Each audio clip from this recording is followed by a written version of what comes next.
Di SMA Harapan Bangsa, semua orang berbisik tentang kamar rahasia. Katanya, itu sarang kejahatan kepala sekolah sendiri. Tapi, jika itu benar, kenapa yang ditemukan justru kuas dan kanvas? Sebelum menonton video ini, mari kita ucapkan rasa syukur atas kenikmatan yang masih kita rasakan sampai detik ini. Jangan lupa like, komen, dan subscribe. Udara siang di SMA Harapan Bangsa terasa lebih pengap dari biasanya, bukan karena panas, melainkan karena bisikan-bisikan yang merayap di setiap lorong kamar rahasia itu kau dengar. Bisik Rima pada Risa, sahabatnya, saat mereka berdua berjalan menuju kantin. Risa, dengan kacamata yang sedikit melorot di hidungnya dan mata yang selalu memancarkan rasa ingin tahu, hanya mendengus. Mitos, Rima, sudah berapa tahun cerita itu ada? Namun, kali ini berbeda. Minggu lalu, laptop Bu Anita, guru sejarah, hilang misterius dari ruang guru yang terkunci.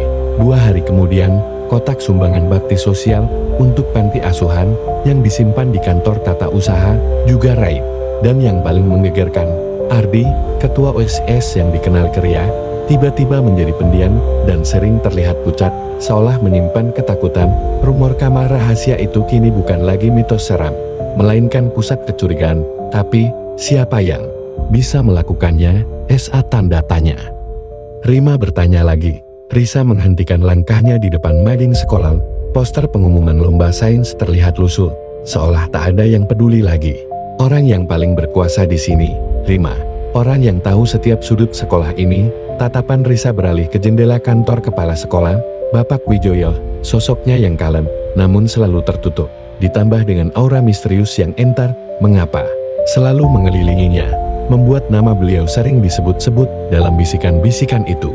Rasa penasaran Risa semakin membara. Malamnya, ia membuka berbagai forum daring tentang urban legend sekolah. Banyak yang menyebutkan letak-letak aneh, lorong buntu, hingga ventilasi tersembunyi. Esoknya, di sekolah, Risa dan Rima memulai penyelidikan kecil mereka. Mereka menyusuri lorong-lorong sepi di jam istirahat, mengamati setiap sudut dinding, bahkan memeriksa lemari-lemari usang di gudang belakang. Gila, ini seperti mencari jarum di tumpukan jerami, keluh Rima, mengipasi wajahnya bintang. Namun, Risa tak menyerah. Ia teringat cerita Ardi yang sering menghabiskan waktu di perpustakaan sekolah. Setelah jam pelajaran, Ardi pernah mengeluh tentang suara aneh yang berasal dari dinding di balik rak buku tua di sudut terpencil. Risa dan Rima menyelinap ke perpustakaan yang sepi. Mereka mendorong rak buku tua itu, berdebu dan berat, hingga bergeser sedikit. Di baliknya, terlihat sebuah retakan samar di dinding. Retakan itu memanjang ke bawah, membentuk siluet tak beraturan yang sekilas menyerupai sebuah pintu. Ini dia, bisik Risa penuh semangat. Mereka mencoba meraba retakan itu, mencari celah atau pegangan.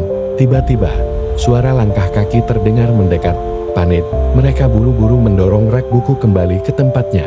Dari balik celah rak, mereka melihat sosok Bapak Wijoyo berjalan pelan melewati lorong perpustakaan. Tatapannya menyapu sekeliling, seolah mencari sesuatu. Jantung Risa berdebar kencang. Apakah ia baru saja melihat penjaga rahasia kamar itu? Risa dan Rima mengatur rencana. Mereka akan kembali ke perpustakaan setelah sekolah sepi total, dengan senter kecil dan tekad bulat. Mereka menunggu hingga satpam patroli terakhir berlalu. Malam itu, di bawah temaram lampu jalan yang masuk dari jendela, mereka berhasil menggeser rak buku itu lagi.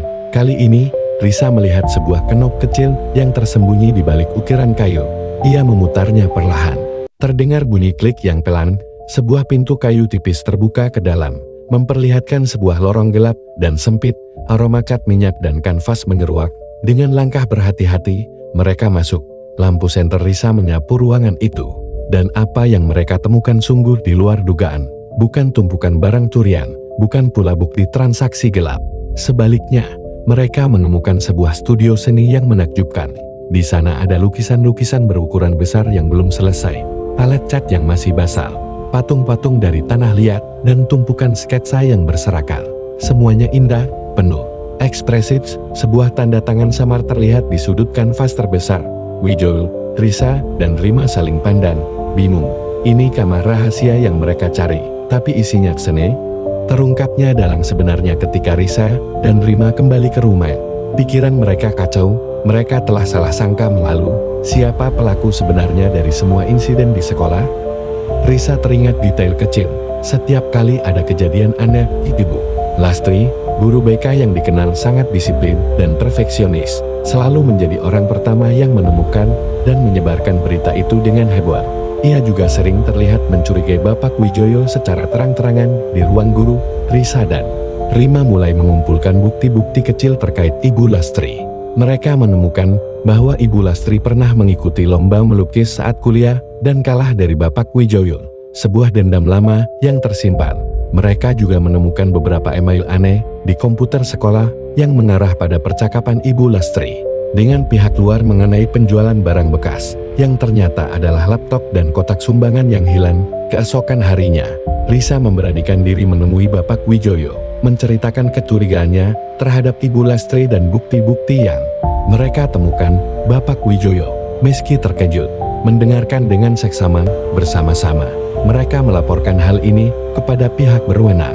Akhirnya, Ibu Lastri ditangkap. Ia mengaku cemburu pada Bapak Wijoyo yang selalu dihormati, dan ia sengaja mencuri barang-barang serta menyebarkan desas-desus kamar rahasia untuk menjatuhkan reputasi kepala sekolah agar ia sendiri bisa naik jabatan. Kisah tentang kamar rahasia itu pun akhirnya terbongkar sepenuhnya, bukan sebagai sarang kejahatan, melainkan tempat kelahiran karya-karya indah dan bukti kemuliaan hati seorang seniman. SMA Harapan Bangsa Kembali Damai dan Bapak Wijoyo, sang kepala sekolah sekaligus seniman legendaris, kini dipandang dengan kekaguman yang sesungguhnya.